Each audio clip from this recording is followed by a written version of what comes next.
Good evening friends. இது இந்த grow பேக்கில் தான் துளசி வச்சுருக்கேன். பாருங்களேன், இது எவ்வளோ புஷ்ஷியாக எவ்வளோ பெருசாக இருக்குது. அது உங்களுக்கு காமிக்கலான்னு தான் எடுத்தேன். இதை நம்ம இன்னும் நல்லா புஷ்ஷியாக்கிறதுக்கு இதில் சீட்ஸ் வளர விடக்கூடாதுங்க. நம்ம இதை கட் பண்ணி விட்டுறணும். கட் பண்ணி விட்டால் இன்னும் நல்லா செடி நல்லா க்ரோ ஆகும். இதை நான் டீக்கு போட்டுப்பேன். ஆனால் எனக்கு ஒன்று சர்ப்ரைஸ் என்னாச்சுன்னா, இந்த க்ரோ பேக்கில் வச்சுருந்தது இங்கே பாருங்கள் எவ்வளோ வேறு கீழே வரைக்கும் வந்திருக்கு பாருங்கள். நானே ஷாக் ஆகிட்டேன். பாருங்கள், இது தொட்டி இது துளசி தூக்கும் போது தெரியுது இவ்வளோ வேறு அடியில் போயிருக்குன்னு. இது பாருங்கள்,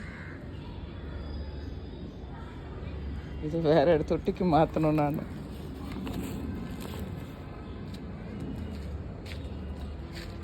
தேங்க்ஸ் ஃபார் வாட்சிங். லைக் அண்ட் சப்ஸ்கிரைப் பண்ணுங்கள்.